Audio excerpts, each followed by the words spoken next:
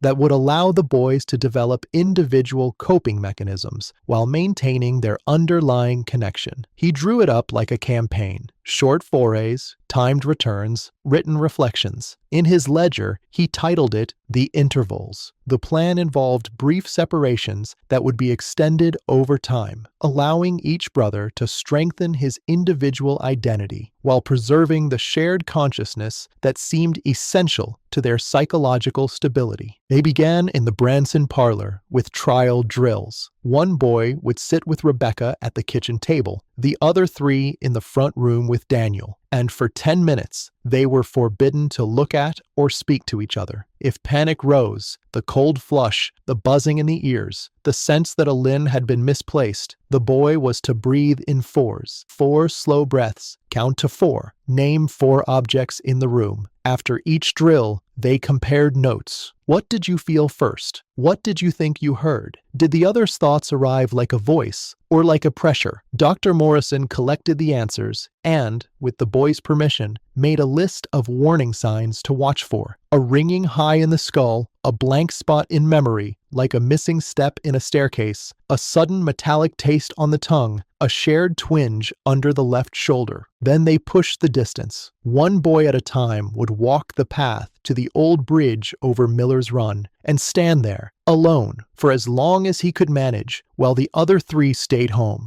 On the first day, Thomas made it to the birches beyond the cow pond and came back shaking but unbroken. On the second week, Caleb lasted 11 minutes at the bridge before the world began to tilt and he had to fix his eyes on the knot in the railing and breathe until it passed. By the end of the month, Joseph could stand on the far side and not feel as if the ground beneath him were thin glass. Peter, the youngest, the one who woke early when storms were hours away, learned to ride the weather of separation by naming what he could see: A crow on the fence post, a cart's cracked wheel, the exact shade of the creek in shade. Dr. Morrison gave them small anchors to carry, each a scrap of card with a single word written by his own hand. Stone for Thomas, tide for Caleb, vein for Joseph, wind for Peter. If the panic started, touch the card and say the word silently. Not to erase your brothers, he told them, but to remind your body you have a self inside it. Thomas was the first to achieve temporary independence, spending several days helping the Hales, a neighbor family whose father had been injured in a mine accident. He cut wood, repaired a fence, and slept in their lean-to loft with a blanket that smelled of pitch. The separation was difficult for all four brothers. Rebecca recorded in her diary that the three at home ate little and woke often, but it was less traumatic than previous attempts. Thomas learned the feeling of work that no one else felt through him, soreness that was his alone, a new blister that did not echo on three other palms. He was able to function effectively on his own for limited periods, though he required regular contact with his brothers to maintain his emotional equilibrium. Each evening at sundown, he stood on the Hales step and stared toward Iron Ridge. At home, the others would find themselves drifting to the doorway at the same moment, as if obeying the same clock, and the settling came like a low tide.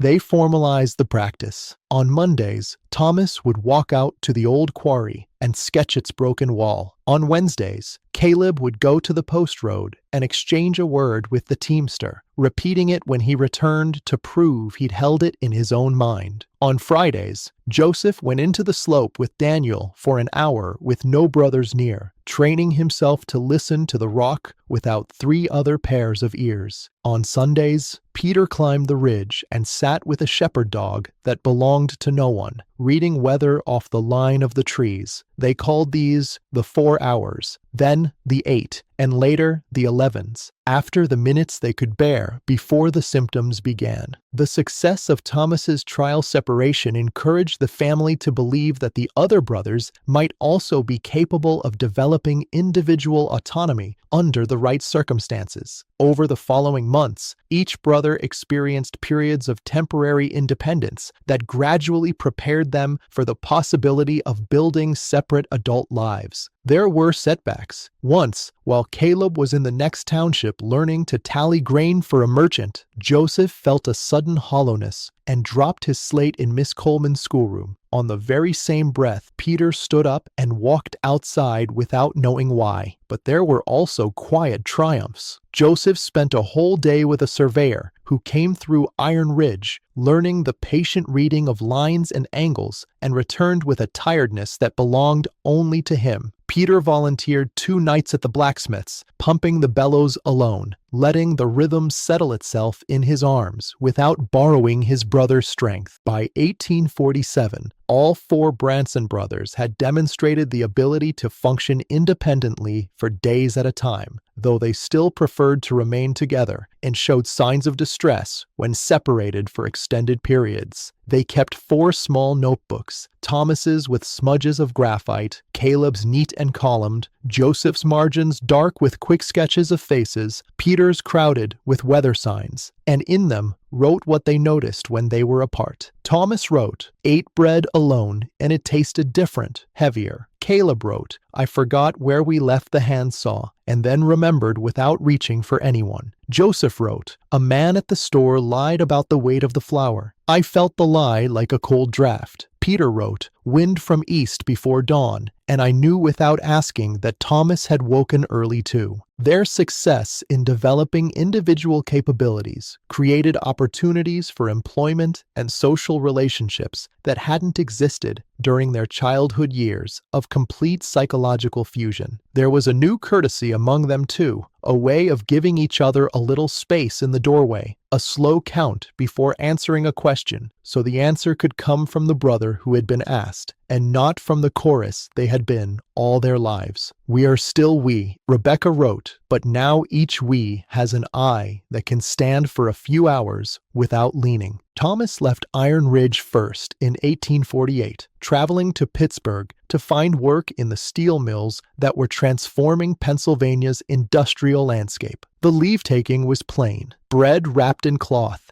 Daniel's old miner's lamp polished to a dull shine, Rebecca's red thread braided into a loop and tied around the inside pocket of his coat. His departure was emotional for the entire family. Peter wept silently. Caleb counted aloud to steady himself. Joseph stood very still and traced the notches on the doorframe where they had marked each boy's height, but it was manageable in ways that earlier separation attempts had not been. On the coach road, as the hills rolled away and the river widened, Thomas discovered a new sensation. The quiet in his head was not emptiness, it was room. He was able to maintain his connection to his brothers through regular letters and occasional visits home, while also building an independent life in the city. His letters from Pittsburgh came with the smoke of the mills in them. He described the bloom of hot metal and the hammer that shook the ribs, the boarding house with its long table and boiled potatoes, the way the river changed color with the day's work. He wrote about a young woman he'd met at a church supper, Sarah Mitchell, her speech sweet with the burr of Scotland, and how his hand, reaching for a plate of oatcakes, met hers. He also wrote the kind of questions that sounded like continuations rather than beginnings. Caleb, about the tide marks you mentioned, do you see them on wood as well as stone? Though no such mention had appeared in Caleb's last letter, Caleb underlined the sentence, and 2 nights later, dreamed of damp rope and gulls. Caleb followed Thomas to Philadelphia in 1849, finding employment in the shipping industry that was expanding rapidly as international trade increased. He learned tides and tariffs, the stubborn habits of crates, the way a ledger could be as satisfying as a solved puzzle. In his letters, he drew little maps of the wharves and marked where the wind made work harder. He got in the habit of setting aside 1 fact a day and holding it, with no brothers, help until he could put it down on paper after supper. Practicing memory alone, he called it. Supervisors noticed he was being considered for promotion to supervisory positions, but his letters revealed constant awareness of his brother's conditions, the way a bell in fog keeps time for boats you cannot see. Joseph left for work in the iron ore mines of eastern Pennsylvania in 1850. His letters smelled of earth and iron. He described the dangerous working conditions and the physical demands of his employment, but he also included references to dreams and intuitive impressions that suggested their shared consciousness had not been eliminated by distance. Once he wrote, "Thomas, be careful around the new ladle. The handle looks wrong." A week before, Thomas burned his palm on a bent pin and laughed when he found the blister matched a tender spot on Joseph's hand. Another time, Joseph woke in the bunkhouse with a certainty that a timber would crack by noon. He told the shift boss, and when the timber groaned at 11, he seemed more relieved than triumphant. "I only wanted no one hurt," he wrote. Peter, the youngest, departed for textile mill work in Lancaster in 1851. He wrote from a room that hummed. His boarding house was run by a widow who kept a clean porch and a jar of peppermint for headaches. His letters included detailed descriptions of the machinery, the flying shuttle, the belts that rasped like a dry river, and of a foreman who listened to him once when Peter asked for a line to be taken down before it snapped. The line did snap the next day, hurting no one. After that, the foreman watched Peter's face when the air changed. He filled his margins with weather signs and the odd, soft predictions that had trailed him since childhood. "I think Joseph will come into rain tomorrow." And Caleb, "Watch for a man with a black hat who asks to borrow a pencil. He is careless with other people's things." By the end of 1851, all 4 Branson brothers had established independent lives in different cities across Pennsylvania. Their correspondence during this period revealed that they had maintained their emotional connections despite physical separation. Letters crossed like birds. They would write lines that seemed to answer questions no one could have asked aloud. "Yes, I felt that too on Sunday." Or, "The dream of the cart with one wheel larger than the other. Mine had a blue spoke. Did yours?" They would reference shared experiences occurring in dreams and coordinate their activities across vast distances without apparent planning. "Play the hymn at sunset,"